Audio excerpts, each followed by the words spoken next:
Hello guys, welcome to cooperative study buddy. ഇന്ന് നമുക്ക് ബാങ്കിങ്ങിൽ തന്നെ കുറച്ച് ടോപ്പിക്സ് പഠിക്കാനുണ്ട്. ഈ വീഡിയോ ആദ്യമായിട്ട് കാണുന്നവരാണെങ്കിൽ ഒന്ന് സബ്സ്ക്രൈബ് ചെയ്തേക്കേ. നമുക്ക് ഡെപ്പോസിറ്റിനെ കുറിച്ച് ആദ്യം ഒന്ന് പഠിക്കാം.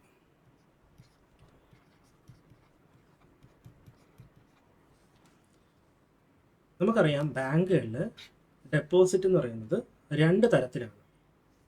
അതായത് ഒന്നെന്ന് പറയുന്നത് ഡിമാൻഡ് ഡെപ്പോസിറ്റ്, രണ്ടെന്ന് പറയുന്നത് ടൈം ഡെപ്പോസിറ്റ്. അതിന് രണ്ട് തരമുണ്ട്. ഒന്ന് ഡിമാൻഡ് ഡെപ്പോസിറ്റ് എന്ന് പറയുന്നത് ബാങ്കിൽ ഇപ്പോൾ ഡെപ്പോസിറ്റ് ആയിട്ട് കുറച്ച് ഫണ്ടുണ്ട്. ആ ഫണ്ടിൽ ഇപ്പോൾ നമ്മൾ എസ് ബി അക്കൗണ്ടുള്ള ഫണ്ട് എന്ന് പറയുമ്പോൾ ഡിമാൻഡ് ഡെപ്പോസിറ്റ് ആണ്. അതായത് കസ്റ്റമർ എപ്പോഴാണോ പൈസ ആവശ്യപ്പെടുന്നത് ആ സമയത്ത് അതിൻ്റെ പൈസ കൊടുക്കുന്നതായിരിക്കും. അതായത് ഇപ്പോൾ എസ് ബിയിൽ കിടക്കുന്ന ഫണ്ട് നമുക്ക് വിഡ്രോസിന് നമ്മൾ എന്താ ചെയ്യുക? ചെക്ക് കൊടുക്കും, അല്ലെങ്കിൽ അവിടുത്തെ വിഡ്രോവൽ ഫോം എന്താണെന്ന് വെച്ചാൽ അത് നമ്മൾ ഒപ്പിട്ട് കൊടുക്കും. അപ്പോൾ നമുക്ക് ആ പൈസ കിട്ടുന്നതായിരിക്കും അക്കൗണ്ടിലുണ്ടെങ്കിൽ. ഓക്കെ, അപ്പോൾ ചെക്ക് കൊടുത്തിട്ട് അപ്പോൾ തന്നെ ആ പൈസ വാങ്ങുന്നതിന് എന്ത് പറയും? Demand deposit. നമ്മൾ ഡിമാൻഡ് ചെയ്യുകയാണ്. ഈ ടൈം ഡെപ്പോസിറ്റ് എന്ന് പറഞ്ഞു കഴിഞ്ഞാൽ നമ്മളൊരു നിശ്ചിത കാലത്തേക്ക് വേണ്ടിയിട്ട് ഒരു പൈസ ബാങ്കിലേക്ക് നിക്ഷേപിക്കും. ഉദാഹരണമാണ് ഫിക്സഡ് ഡെപ്പോസിറ്റ്. നമ്മൾ അങ്ങനെ നിക്ഷേപിക്കുമ്പോഴത്തേക്ക് നമ്മൾ ഉദാഹരണം പറഞ്ഞാൽ 1,00,000 രൂപ നമ്മൾ ഇടാൻ ഉദ്ദേശിക്കുകയാണ്. അത് നമ്മൾ പറയും 1 വർഷത്തേക്ക് എനിക്ക് ആ പൈസ ഇടണമെന്ന് പറയും. അപ്പോൾ അവരെന്ത് ചെയ്യും? ആ പൈസ ഫിക്സഡ് ഡെപ്പോസിറ്റായിട്ട് കൺവേർട്ട് ചെയ്യുകയും ഒരു ഫിക്സഡ് ഡെപ്പോസിറ്റ് റെസിപ്റ്റ് കൊടുക്കുകയും ചെയ്യും. അപ്പോൾ ഈ ഫിക്സഡ് ഡെപ്പോസിറ്റ് റെസിപ്റ്റ് എന്ത് ചെയ്യും? നമുക്കുള്ള തെളിവാണ്. നമുക്ക് ഈ പൈസ അവിടെ ഇട്ടിട്ടുണ്ടെന്നുള്ള തെളിവാണ്. ആ ഡെപ്പോസിറ്റ് ഒരു കൊല്ലത്തേക്കാണെങ്കിൽ ആ കൊല്ലം കഴിയുമ്പോൾ അത് മെച്യൂർ ആകുമ്പോൾ അതിൽ പറഞ്ഞിരിക്കുന്ന ഇൻട്രസ്റ്റ് പ്രകാരമുള്ള ഇൻട്രസ്റ്റും കൂടെ കണക്കാക്കിയിട്ട് നമുക്ക് ആ പൈസ തിരിച്ച് വിഡ്രോ ചെയ്യുകയോ അല്ലെങ്കിൽ വീണ്ടും അവിടെ റീഇൻവെസ്റ്റ് ചെയ്യുകയോ ചെയ്യാൻ പറ്റും. ഇനി ബാങ്കിനെ സംബന്ധിച്ചിടത്തോളം അവിടെയുള്ള എല്ലാ ഡെപ്പോസിറ്റുകളും ബാങ്കിന് ബാധ്യതയാണ്, അതായത് ലയബിലിറ്റിയാണ്. അപ്പോൾ ഡെപ്പോസിറ്റ് എന്ന് പറയുന്നത് ബാങ്കിനെ സംബന്ധിച്ച് എന്താണ്? ലയബിലിറ്റിയാണ്. ഓക്കെ, ബാങ്കിനെ സംബന്ധിച്ച് ലയബിലിറ്റിയാണ്. ഇനി പ്രൈമറി ഡെപ്പോസിറ്റ് എന്ന് പറയുന്നത് എന്താണ്? ക്യാഷ് ആയിട്ട് നമ്മൾ ഡെപ്പോസിറ്റ് ചെയ്യുന്നതിനാണ് പ്രൈമറി ഡെപ്പോസിറ്റ് എന്ന് പറയുക. പ്രൈമറി ഡെപ്പോസിറ്റ് എന്ന് പറയുന്നത് ക്യാഷ് ഡെപ്പോസിറ്റിനെയാണ്. ഓക്കെ,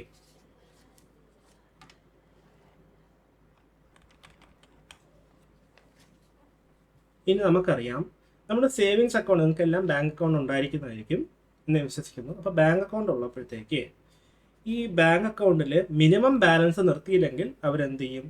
പീനൽ ചാർജ് ഈടാക്കും. ഇനി മിനിമം ബാലൻസ് ഒന്നും വേണ്ടാത്ത അക്കൗണ്ടുകളെ നമ്മൾ എന്താ പറയുക? നോ ഫ്രിൽസ് അക്കൗണ്ട് എന്ന് പറയും. ഇതുകൊണ്ട് ചോദിച്ചിട്ടുള്ള ചോദ്യമാണ് കേട്ടോ. അതായത് savings account without no minimum balance requirement, അതിന് എന്തെന്നാ പറയുക? നോ ഫ്രിൽസ് അക്കൗണ്ട് എന്ന് പറയും. പിന്നെ ഈ കറണ്ട് അക്കൗണ്ട് കേട്ടിട്ടുണ്ടാവുമോ നിങ്ങൾ? കറണ്ട് അക്കൗണ്ട് എന്ന് പറഞ്ഞു കഴിഞ്ഞാൽ ഈ ബിസിനസ് പർപ്പസിന് വേണ്ടി തുടങ്ങുന്ന അക്കൗണ്ടുകളാണ് കറണ്ട് അക്കൗണ്ടുകൾ. അപ്പോൾ ഈ കറണ്ട് അക്കൗണ്ടിൽ നമ്മൾ എസ് ബി അക്കൗണ്ടുമായിട്ട് വ്യത്യാസം വെച്ചാൽ എസ് ബി അക്കൗണ്ടിൽ ഒരു വർഷത്തിൽ ഇത്ര ട്രാൻസാക്ഷൻ എന്നൊക്കെയുള്ള ലിമിറ്റ് ഉണ്ട്. പക്ഷേ കറണ്ട് അക്കൗണ്ടിന് അങ്ങനെ ഒരു ലിമിറ്റ് ഇല്ല. അത് മാത്രമല്ല, നമ്മൾ അറിയേണ്ട കാര്യം വെച്ചാൽ കറണ്ട് അക്കൗണ്ടിൽ കിടക്കുന്ന ഫണ്ടിന് ഇൻട്രസ്റ്റ് കൊടുക്കില്ല. No interest. അവർക്ക് എത്ര ട്രാൻസാക്ഷൻ വേണമെന്ന് ചെയ്യാം. ചെക്ക് ബുക്ക് ഫ്രീ ആയിട്ട് കൊടുക്കും. അങ്ങനെയുള്ള കുറേ ഫെസിലിറ്റി ഉണ്ട്. ഇനി നിങ്ങൾ ബാങ്കിൽ ജോലിക്ക് കയറുമ്പോൾ കേൾക്കുന്ന ഒരു ടേമാണ് കാസ. കാസ എന്ന് പറഞ്ഞു കഴിഞ്ഞാൽ current and savings account deposit എന്നാണ് പറയുക. എന്തെന്നാണ്? കറണ്ട് ആൻഡ്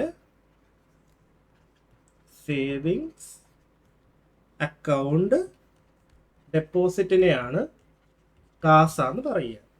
അത് നമുക്കറിയാം, ഈ രണ്ട് ടേം ഉണ്ടോ, കാസ, കറണ്ട് അക്കൗണ്ടും സേവിങ്സ് അക്കൗണ്ടും. കറണ്ട് അക്കൗണ്ടിൽ ഇപ്പോൾ കാസ അക്കൗണ്ട്, അതായത് കറണ്ട് അക്കൗണ്ടിലേക്ക് ബാങ്കിൽ പൈസ വരുമ്പോഴത്തേക്ക് എന്ത് പറ്റുമെന്ന് വെച്ചാൽ അതിൽ ഇൻട്രസ്റ്റ് കൊടുക്കേണ്ട കാര്യമില്ല ബാങ്കിൽ. അപ്പം നമുക്ക് പഠിച്ചു, നോ ഇൻട്രസ്റ്റ് ആണ് ബാങ്കുകൾ കറണ്ട് അക്കൗണ്ടിന് കൊടുക്കുക. സേവിങ്സ് അക്കൗണ്ടിന് എന്ത് ചെയ്യും, ഇൻട്രസ്റ്റ് വെരി ലോ ഇൻട്രസ്റ്റ് ആണ് ബാങ്ക് പേ ചെയ്യുക. അതായത് സേവിങ്സ് അക്കൗണ്ട് നമുക്ക് അറിയാം, ഇപ്പോൾ 3.5 4 ആയിരിക്കും മിക്കവാറും ഇൻട്രസ്റ്റ് കൊടുക്കുക ഒരു കൊല്ലത്തേക്ക് അവിടെ കിടക്കുന്ന ഫണ്ടിന്. അപ്പോൾ ബാങ്കിനെ സംബന്ധിച്ച് കറണ്ട് അക്കൗണ്ടും സേവിങ്സ് അക്കൗണ്ടും ഇത് ഒരുമിച്ച് പറയുന്നത് കാസ എന്നാണ്. ഇതിൻ്റെ ഡെപ്പോസിറ്റ് കൂടുന്നത് ബാങ്കിന് എപ്പോഴും ബെനിഫിഷ്യലാണ്. കാരണം അവർക്ക് ഈ പൈസ ഉപയോഗിച്ചിട്ട് ലെൻഡ് ചെയ്യും, ലോൺ കൊടുക്കുമ്പോഴത്തേക്ക് ഇവർക്ക് കോസ്റ്റ് ഓഫ് ഡെപ്പോസിറ്റ് ബാങ്കിനെ സംബന്ധിച്ച് വളരെ കുറവായിട്ട് വരും. അപ്പോൾ അതുകൊണ്ട് എല്ലാ ബാങ്കുകളും കാസ അക്കൗണ്ടുകൾ, അതായത് കറണ്ട് അക്കൗണ്ടും സേവിങ്സ് അക്കൗണ്ടും പ്രൊമോട്ട് ചെയ്യാൻ നോക്കും. ഓക്കെ, അപ്പോൾ നിങ്ങൾ ജോലി കയറുമ്പോഴത്തേക്ക് അറിയാം, കാസ കൂട്ടുന്നതായിരിക്കും എപ്പോഴും പറയുക. ഓക്കെ, പിന്നെ ആർ ഡി എന്ന് പറഞ്ഞാൽ എന്തോ കേട്ടിട്ടുണ്ടാവോ? R D, recurring deposit. Recurring ഡെപ്പോസിറ്റിനെയാണ് ആർ ഡി എന്ന് പറയുക. അതായത് ഒരു മിനിമം ഒരു നിശ്ചിത സംഖ്യ എല്ലാ മാസവും ഇത്ര വർഷത്തേക്ക്, മിനിമം 1 ഇയർ ആയിരിക്കും. അപ്പോൾ ഇത്ര വർഷത്തേക്ക് ആ പൈസ എന്ത് ചെയ്യും, എല്ലാ മാസവും നിശ്ചിത എമൗണ്ട് അടച്ചുകൊണ്ടിരിക്കുമ്പോഴത്തേക്ക് ആ പൈസ എന്ത് ചെയ്യും, ഇൻട്രസ്റ്റോടെ ചേർത്തിട്ട് ഒരു തുകയായിട്ട് വരും. ഇത് കോമ്പൗണ്ടിങ്ങിൻ്റെ എഫക്റ്റ് ഉണ്ടാവും ഇതിനകത്ത്. അതുകൊണ്ട് അത്യാവശ്യം നല്ല റിട്ടേൺ കിട്ടുന്നുണ്ട്. അപ്പോൾ ഏറ്റവും കൂടുതൽ നാളത്തേക്ക് ഇടുന്നതിനായിരിക്കും കൂടുതൽ റേറ്റ് കിട്ടുക. അതാണ് റെക്കറിങ് ഡെപ്പോസിറ്റ്. അതായത് ഫിക്സഡ് ഇപ്പോൾ ഒരു 500 രൂപയാണ് മന്ത്ലി, 500 റുപ്പീസിന് ആണ് തുടങ്ങുന്നതെങ്കിൽ ഇപ്പോൾ 12 മാസത്തേക്കാണെങ്കിൽ 12 മാസം 500 രൂപ വെച്ചിട്ട് ഇങ്ങനെ അടച്ചുകൊണ്ടിരിക്കും. അപ്പോൾ അത് എൻ്റെ ഇൻട്രസ്റ്റ് ഉൾപ്പെടെ ലാസ്റ്റ് 12 മാസം കഴിയുമ്പോഴത്തേക്ക് കിട്ടും. അതാണ് അതിൻ്റെ കണക്ക്. അതിപ്പോൾ 1 വർഷമാവാം, 10 വർഷമാവാം, 5 വർഷം, അതൊക്കെ ഡിപ്പെൻസ്, പാർട്ടിയുടെ അനുസരിച്ചിട്ടിരിക്കും. ഓക്കെ, പിന്നെ ഫിക്സഡ് ഡെപ്പോസിറ്റ് നമ്മൾ പഠിച്ചു. ഫിക്സഡ് ഡെപ്പോസിറ്റ് റെസിപ്റ്റ് കൊടുക്കുമെന്ന് പറഞ്ഞു. ഫിക്സഡ് ഡെപ്പോസിറ്റ് എന്ന് പറയുന്നത് ടൈം ഡെപ്പോസിറ്റ് എന്നും അറിയപ്പെടും. ടൈം ഡെപ്പോസിറ്റ് എന്നും ഫിക്സഡ് ഡെപ്പോസിറ്റും അറിയപ്പെടും. അതായത് ഒരു നിശ്ചിത സമയത്തേക്കായിരിക്കും ഈ ഫണ്ട് അവിടെ ഇട്ടേക്കുക ബാങ്കിൽ. അപ്പോൾ ആ നിശ്ചിത സമയം കഴിയുമ്പോൾ അവർ പറയുന്ന ഇൻട്രസ്റ്റ് റേറ്റ് കൂടെ അനുസരിച്ചിട്ടുള്ള ഇൻട്രസ്റ്റും കൂടെ ചേർത്ത് ആ പൈസ നിങ്ങൾക്ക് തിരിച്ചു കിട്ടും. അതാണ് ഫിക്സഡ് റെസിപ്റ്റിൻ്റെ കാര്യം. അതിലെ റെസിപ്റ്റ് അവർ കൊടുക്കുന്നതിൽ നോട്ട് ട്രാൻസ്ഫറബിൾ എന്ന് എഴുതിയിട്ടുണ്ടാവും. പിന്നെ മിനിമം പീരീഡ് ഒരു ഫിക്സഡ് ഡെപ്പോസിറ്റിന് 7 ദിവസമാണ്, 7 days കേട്ടോ. അതായത് മിനിമം 7 ദിവസത്തേക്കെങ്കിലും ഇടുകയും മാക്സിമം 10 വർഷമായിരിക്കും എഫ് ടിയുടെ കാലാവധി. അതായത് മാക്സിമം പീരീഡ് 10 വർഷത്തേക്ക് ഇടാം. ഇപ്പോൾ 2025 2035 വരത്തേക്ക് ഒരൊറ്റ എഫ് ഡി ആയിട്ട് ഇട്ടെന്ന് വെച്ചോ. അപ്പോൾ മാക്സിമം 2035 വരെ കിട്ടും. ഇത് 10 കൊല്ലത്തേക്ക്. ഓക്കെ, ഇനി അഡ്വാൻസുകൾ, അതായത് ലോണിനെ പറ്റി ഒന്ന് പറയാം. നമ്മൾ ഡെപ്പോസിറ്റിനെ പറ്റി പറഞ്ഞു, ഇനി അഡ്വാൻസിനെ കുറിച്ച് പറയാം. ഒന്ന് ഓവർ ഡ്രാഫ്റ്റുകൾ. ഓവർ ഡ്രാഫ്റ്റ് എന്ന് പറഞ്ഞു കഴിഞ്ഞാൽ ഒരു കസ്റ്റമറിൻ്റെ കറണ്ട് അക്കൗണ്ടിൽ ഉള്ളൊരു അതിൻ്റെ മിനിമം ബാലൻസിനെക്കാളും, അതായത് അതിൽ കിടക്കുന്ന പൈസ ഇല്ലെങ്കിലും അതിനേക്കാളും കുറച്ച് പൈസയും കൂടെ അവർക്ക് ഇത്ര ശതമാനം അവർക്ക് വിഡ്രോ ചെയ്യാനുള്ള ഫെസിലിറ്റി കൊടുക്കും. പക്ഷെ അത് തിരിച്ചടയ്ക്കണ ഇൻട്രസ്റ്റ് ഉണ്ടാവും കേട്ടോ. അത് കറണ്ട് അക്കൗണ്ടിൽ കൊടുക്കുന്നതിന് ഫെസിലിറ്റിയാണ്. അവരൊരു ബാലൻസ് ഇല്ലെങ്കിലും അവർക്ക് കുറച്ച് പൈസ കുറച്ച് നാളത്തേക്ക് വിഡ്രോ ചെയ്യണം, ഓവർ ഡ്രോ ചെയ്യാനുള്ള അധികാരം കൊടുക്കും കേട്ടോ.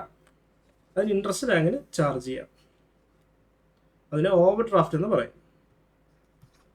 രണ്ടാമത്തത് ലോണ്. നിങ്ങൾ കേട്ടിട്ടുണ്ടാവും, ഒരു സെക്യൂരിറ്റി ആയിട്ട് എന്തെങ്കിലും വെച്ചിട്ട്, നമ്മൾ നേരത്തെ പറഞ്ഞിട്ടുള്ള കാര്യമാണ്, നമ്മൾ പ്രോപ്പർട്ടി ഒക്കെ വെച്ചിട്ട് ബാങ്ക് എന്ത് ചെയ്യും, ആ പ്രോപ്പർട്ടിന്മേൽ ലോണായിട്ട് ഇഷ്യൂ ചെയ്യുന്നുണ്ട്. അതിനെ ലോൺസ് എന്ന് പറയും. മൂന്നാമത്തത് ക്യാഷ് ക്രെഡിറ്റ്. അതായത്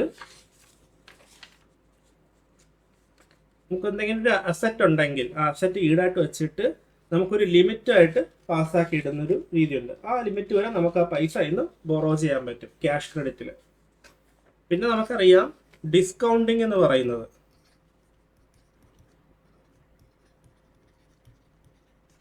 അതായത് ഇപ്പം ബാങ്കുകൾ എന്ത് ചെയ്യുന്നു വെച്ച് കഴിഞ്ഞാൽ ഇപ്പം ബില്ലൊക്കെ ആൾക്കാർക്ക് കിട്ടാനുള്ള ബില്ലുകൾ എന്ത് ചെയ്യുന്നു വെച്ചാൽ ബാങ്കിന് കൊടുക്കുകയും ബാങ്ക് എന്ത് ചെയ്യുന്നു വെച്ചാൽ അത് ഡിസ്കൗണ്ട് ഒഴിച്ചിട്ട്, അതായത് അതിന് കുറച്ച് പൈസ ഡിസ്കൗണ്ട് ഇൻട്രസ്റ്റ് ആ പോർഷൻ ഒഴിച്ചിട്ട് ബാക്കി പൈസ ബാങ്ക് കൊടുക്കുകയും എപ്പോഴാണ് ആ ബില്ല് മെച്യൂർ ആവുന്നത് ആ സമയത്ത് ബാങ്കുകൾ ആ ബില്ല് പ്രസന്റ് ചെയ്തിട്ട് ആ പൈസ വാങ്ങുകയും ചെയ്യും. മനസ്സിലായോ? അങ്ങനെ ചെയ്യുന്ന രീതിയാണ് ഡിസ്കൗണ്ടിങ് എന്ന് പറയുന്നത്. ഇനി നമുക്കറിയാം,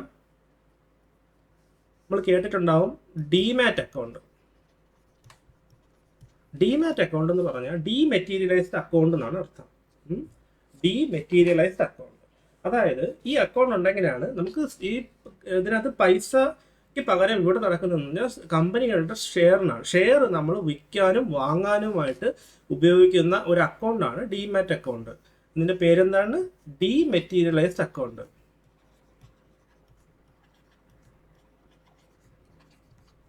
അപ്പോൾ ഇങ്ങനെ ഒരു ഡിമാറ്റ് അക്കൗണ്ട് നമുക്ക് ഉണ്ടെങ്കിൽ എന്ത് ചെയ്യാൻ പറ്റുമെന്ന് വെച്ചാൽ നമുക്ക് സ്റ്റോക്ക് മാർക്കറ്റിൽ നമുക്ക് ഷെയർ വാങ്ങാനും വിൽക്കാനും പറ്റും. ഇങ്ങനെ ഡിമാറ്റ് അക്കൗണ്ടുകൾ പ്രൊവൈഡ് ചെയ്യുന്നത് ഇപ്പോൾ ഉദാഹരണം സെറോദ, അപ്സ്റ്റോക്സ് എന്ന് പറഞ്ഞ ബ്രോക്കേഴ്സാണ്. ഇവരെന്ത് ചെയ്യുന്ന വെച്ചാൽ നമുക്ക് ഡിമാറ്റ് അക്കൗണ്ട് പ്രൊവൈഡ് ചെയ്യും. അപ്പോൾ അവരൊരു ബ്രോക്കിംഗ് അവർക്ക് ബ്രോക്കേഴ്സിന് മാത്രം അങ്ങനെ നമുക്ക് തരാനുള്ള ഓപ്ഷനുള്ളൂ.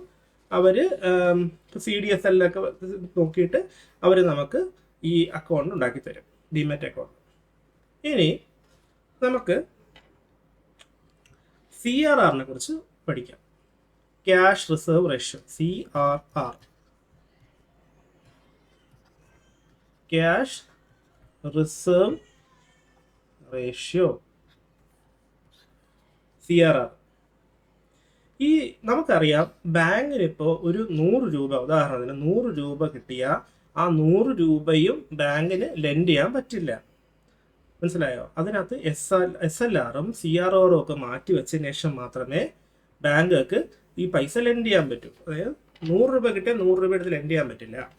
അപ്പോൾ CRR എന്ന് പറഞ്ഞ സാധനം, ക്യാഷ് റിസർവ് റേഷ്യോ എന്ന് പറയുന്നത് ബാങ്കുകൾ റിസർവ് ബാങ്കിലേക്ക് അവരുടെ നെറ്റ് ഡിമാൻഡ് ആൻഡ് ടൈം ലയബിലിറ്റിയുടെ ഒരു പെർസെൻറ്റേജ് വയ്ക്കുന്നതിനെയാണ്, ബാങ്ക് RBIയിൽ വയ്ക്കുന്നതിനെയാണ് CRR എന്ന് പറയുന്നത്. Okay,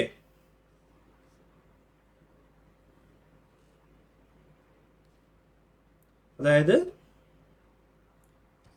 cash which banks have to maintain with RBI as a certain percentage of their net demand and time liabilities. അതാണ് CRR എന്ന് പറയുന്നത്. നമുക്കറിയാം RBIയുടെ നെറ്റ് ഡിമാൻഡും ടൈം ലയബിലിറ്റിയും നമ്മൾ കേട്ടായിരുന്നു. അതായത് ഡിമാൻഡ് ലയബിലിറ്റി എന്താണ്? ഡിമാൻഡ് ചെയ്യുമ്പോൾ മാത്രം കൊടുക്കുന്ന പൈസയും ടൈം ലയബിലിറ്റി എന്ന് പറഞ്ഞു കഴിഞ്ഞാൽ ആ ഒരു കാലാവധി വരെ നമ്മളവിടെ ഇട്ടേക്കുന്ന ഫണ്ട്, അതായത് ഫിക്സഡ് ഡെപ്പോസിറ്റ് പോലെ. അതിനൊരു പെർസെൻറ്റേജ് ആയിരിക്കും RBIയിൽ എന്ത് ചെയ്യുക, നമ്മൾ വയ്ക്കുക. അതാണ് CRR എന്ന് പറയുക. ഇനി RBI എന്ത് ചെയ്യും? ഓരോ പ്രാവശ്യവും CRR എത്രയെന്ന് ഫിക്സ് ചെയ്യും. RBI fixes CRR, cash reserve ratio എന്ന് പറയുന്നത് ഫിക്സ് ചെയ്യുന്നത് RBI ആണ്. ഇതിലൊരു ഇമ്പോർട്ടൻ്റ് പോയിന്റ് നമ്മൾ പഠിക്കേണ്ടത് സെക്ഷൻ 42 ഓഫ് RBI ആക്ട് ആണ് CRRനെ കുറിച്ച് പറയുക. അതായത് ക്യാഷ് റിസർവ് റേഷ്യോയെ കുറിച്ച് സെക്ഷൻ 42 ഓഫ് RBI ആക്ട് ആണ് പറയുക. ഇനി നമുക്ക് അടുത്തത് പഠിക്കേണ്ടത് ബാങ്ക് റേറ്റ് ആണ്.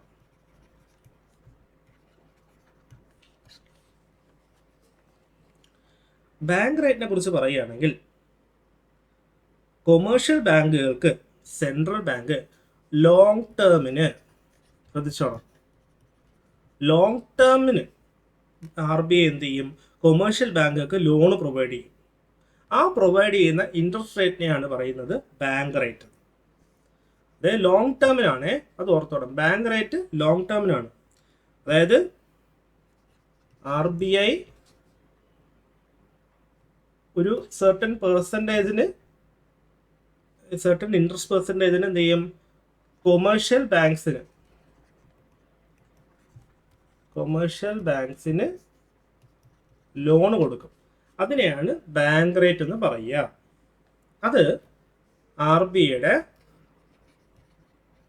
സെക്ഷൻ 49 RBI ആക്ട് പ്രകാരമാണ്. ഓക്കെ, ഇത് ശ്രദ്ധിച്ചാണ്. ഇത് ലോങ് ടേമിനാണ് ബാങ്ക് റേറ്റ്. ഇനി അടുത്ത് നമുക്ക് പഠിക്കേണ്ടത് റിപ്പോ റേറ്റ്. റിപ്പോ റേറ്റ് എന്ന് പറഞ്ഞു കഴിഞ്ഞാൽ ഇത് നമ്മൾ പഠിക്കണം ഷോർട്ട് ടേമിനാണ്. റിപ്പോ റേറ്റ് ഷോർട്ട് ടേം ആണ്.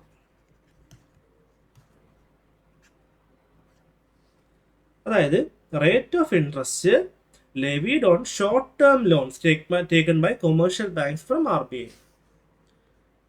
Commercial banks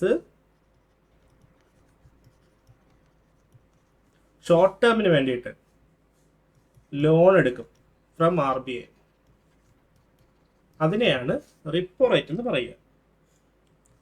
അത് മാക്സിമം എത്ര ദിവസത്തേക്ക് എടുക്കുക? 14 ദിവസത്തേക്ക് വേണ്ടിയിട്ടാണ് ബാങ്കുകൾ ഷോർട്ട് ടേമിന് എടുക്കുക. അതിന് റിപ്പോ റേറ്റ് എന്ന് പറയും. ഇനി റിവേഴ്സ് റിപ്പോ എന്ന് പറയും.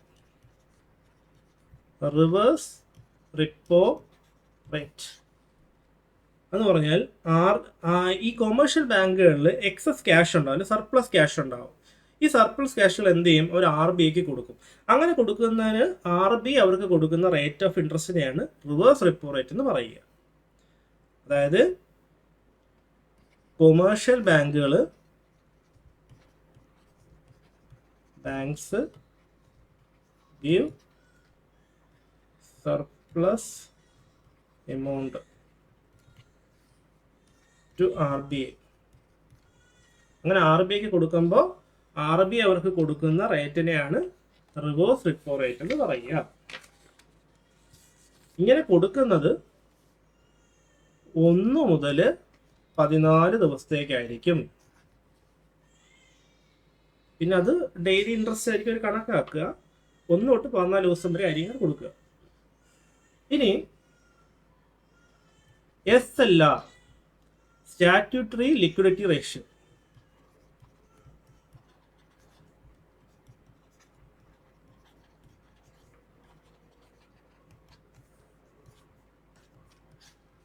സ്റ്റാറ്റ്യൂട്ടറി ലിക്വിഡിറ്റി റേഷ്യോ എന്ന് പറഞ്ഞു കഴിഞ്ഞാൽ നമ്മൾ നേരത്തെ പറഞ്ഞു 100 രൂപ ബാങ്കിന് കിട്ടിക്കഴിഞ്ഞാൽ 100 രൂപ ലെൻഡ് ചെയ്യാൻ പറ്റില്ല.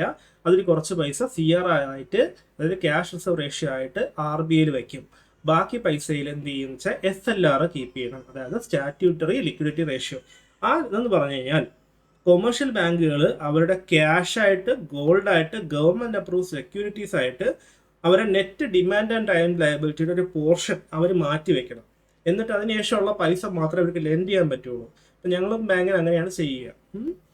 അപ്പം RBI ഏത് ഫിക്സ് ചെയ്യും ഓരോ പ്രാവശ്യവും SLR എത്ര വയ്ക്കണം, CRR എത്ര വയ്ക്കണം.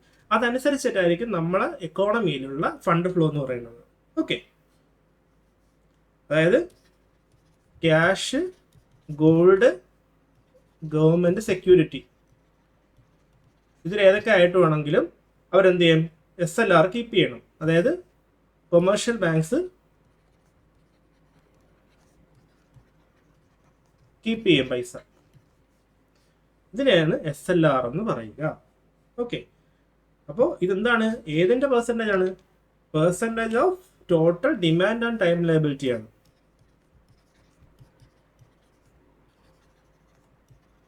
ഡിമാൻഡ് ആൻഡ് ടൈം ലയബിലിറ്റിയുടെ ഒരു സർട്ടൻ പെർസെൻറ്റേജ് ആണ് ഇങ്ങനെ വയ്ക്കുക. ഓക്കെ, നിങ്ങൾക്ക് എല്ലാവർക്കും ഇത് മനസ്സിലായെന്ന് ഞാൻ തോന്നുന്നു. ഇനി അഥവാ നിങ്ങൾക്ക് മനസ്സിലായില്ലെങ്കിൽ നിങ്ങൾ കമൻറ്റ് ചെയ്യുക. വീഡിയോ ഇഷ്ടപ്പെട്ട സബ്സ്ക്രൈബ് ചെയ്യണം. ഓക്കെ, പിന്നെ ഏതെങ്കിലുമൊക്കെ ടോപ്പിക് സ്പെഷ്യലായിട്ട് കവർ ചെയ്യണമെങ്കിൽ അതൊന്നും പറയണേ. Thank you.